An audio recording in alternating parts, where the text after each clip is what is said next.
Right, first of all, a little disclaimer. This is not an instructional video of how to fit a diesel heater to your boat. This is what I'm doing. So a little disclaimer, I have no responsibility for people fitting their things. This is just what I've done.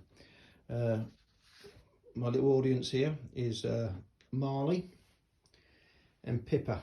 You may have seen them in some of my pictures of my journey or my voyages so far. So right, straight to it. Got the day off work today to fit the diesel heater to the boat. A little bit of comfort, and I think it's a must really if you're going to try and use it all year round. Right, so where should we start? Like I say, diesel heater, a little bit of history.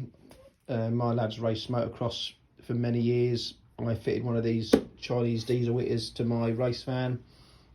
3-4 years of hassle-free usage, not a problem. I think you just got to use a bit of common sense when you come to fitting these things. You join some of these Facebook groups and you see, oh, what do I run it on? Do I run it on vegetable oil? Do I run it on recycled engine oil? It's a bloody diesel heater at the end of the day. I always ran mine on diesel, never had a problem with it. I think it's just a little bit of common sense, guys. I think when it comes to fitting stuff like this, it's got a combustion chamber in there, so you've got carbon monoxide. You've just got to use a bit of common sense. And I think that some people, when you see some of these installs, it's cringeworthy.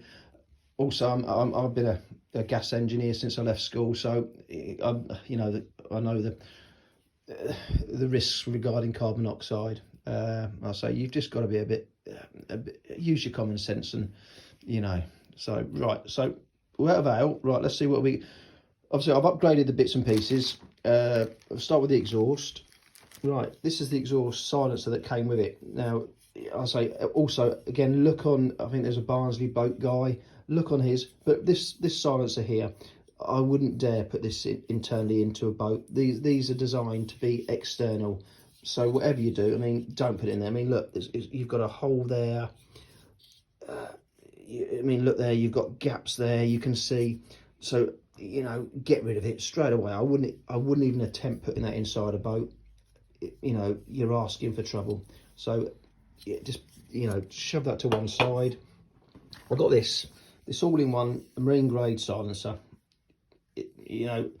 I'm not going to put the prices down, but if you're interested in how much all this bits and pieces cost, give us a shout or message me. But this is an all-in-one silencer, sealed, no gaps.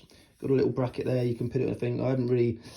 I'll keep you updated on some pictures and what have you on the install and a few little videos, but that's all-in-one marine grade silencer. Right, externally, the exhaust outlet, we've got this will go through the hole. It's twin walled, so hopefully the heat, this is going on a GRP boat, not a like a narrow boat or a steel hull boat. This is going in a glass fiber boat, so that's twin walled.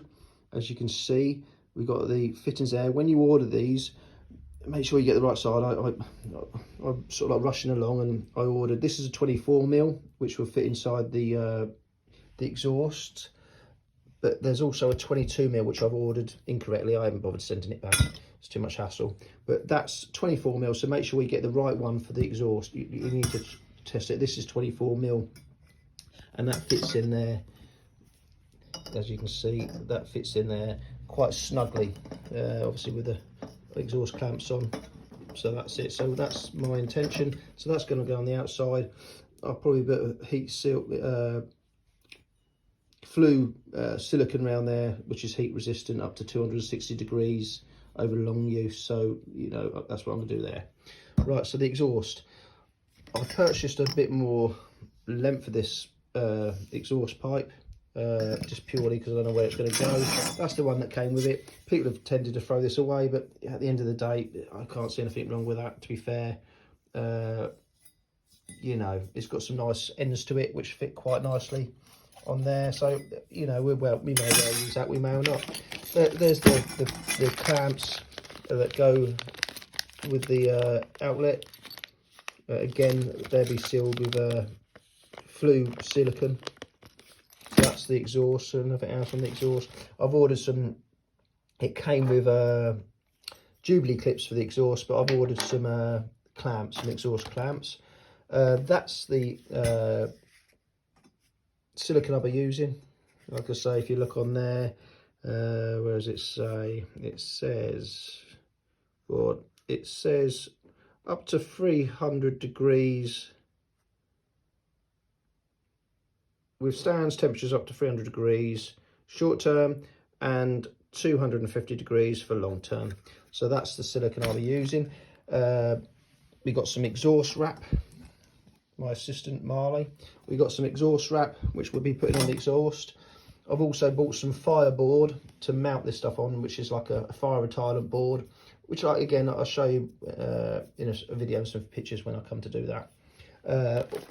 Most importantly, we have got a carbon monoxide alarm and a fire alarm, which will be going where I install that. We'll have one where it's installed, and then we're going to have one in the cabin.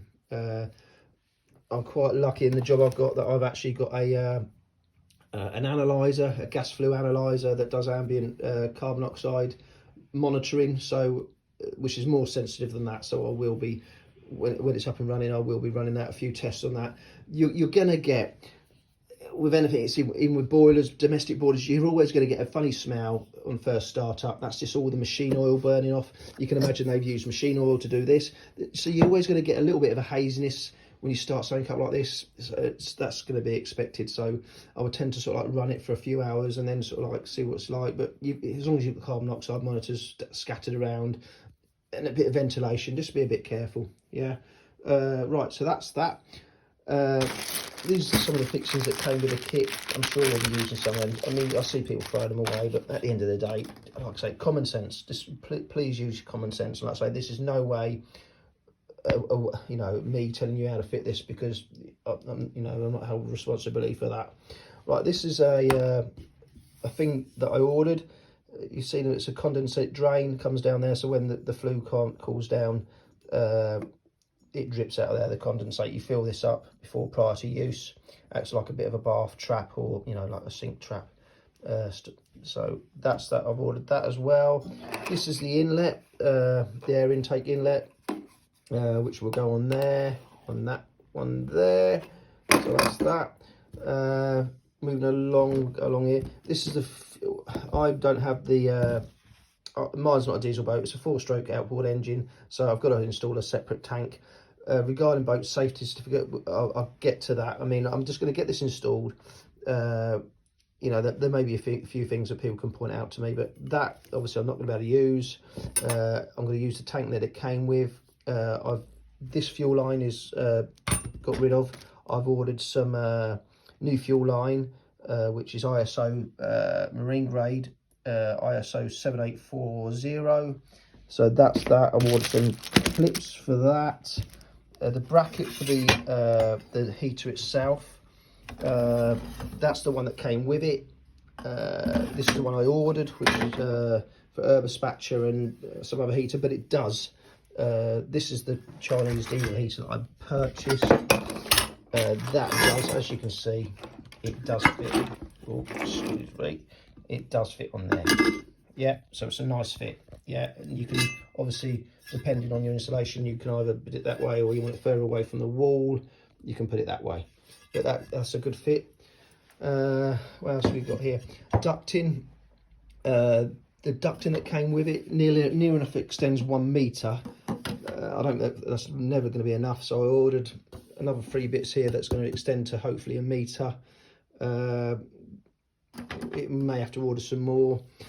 The joins to join it together. Now these here, again, those are the joins. Join. Someone set up the you look online, let's say have a look online, there's lots of videos showing, not instructional videos, but you know, just showing you what they've done. They said use a can that fits in there for a join, so if you don't want to spend the money on those joins, you can use a can. I'll be having a big soup later, so that would be empty, and that fits in there nicely. Make sure it's all nice and clean. That fits in there, and that can be joined together with some more jewellery clips, which I've ordered. So those there. That's my T-piece there, which I'm going to have one going into the cabin and one going into the upper deck near the the helm seat, so it can keep you warm during the winter if you're using it all year round. What else we got? A hole cutter, a 75mm hole cutter that's going to go through the glass fibre. I'll show you the route I'm going to take. So that's that. What else we got here? That's about it really. The instruction manual for these is you may as well, sorry to say, throw that away because it's no good. What else we got? With the wiring loom, that's the wiring loom. Again, a good little tip from that Barnsley boat builder or Barnsley something about extending this into your cabin, because you can see you've got 3 pins there that goes to your thermostat, and you can extend it. You can buy the extension leads, but he's a good tip. You can use 3-core cable, 15 amp, 1.5mm I think it is, with some spade bits, and you can get onto them spade bits and extend the cable, which I'll be doing to get it through to the cabin, because this is going to, I plan on putting this in the rear of the boat and then running the loom into the cabin, and I don't think that's going to be enough. Definitely not going to be enough. What else I've got? I ordered an electrical isolation valve switch, which is down at the boat. Yeah, so that's just about it. I've covered. I mean, like I say, you know, we'll see how it goes. Like I say, nowhere. This is not an instructional video, so I take no responsibility. That's my disclaimer for anything. If you know, this is just purely my installation. Like I say, I had one of these fitted in my race van for 3-4 years. I sold the van, so it's probably still going now. Like I say, my lads raced for, you know, just a few of their trophies, just a few of them. There's more upstairs, more in the loft. They raced for 3-4 years. We had this in there to dry his kit. One went into the garage for the bike, you know, so, and it served us well. And, you know, just use a bit of common sense, that's all I say. Okay, I'll say bye for now, and I'll keep you updated how you've done the install. Cheers.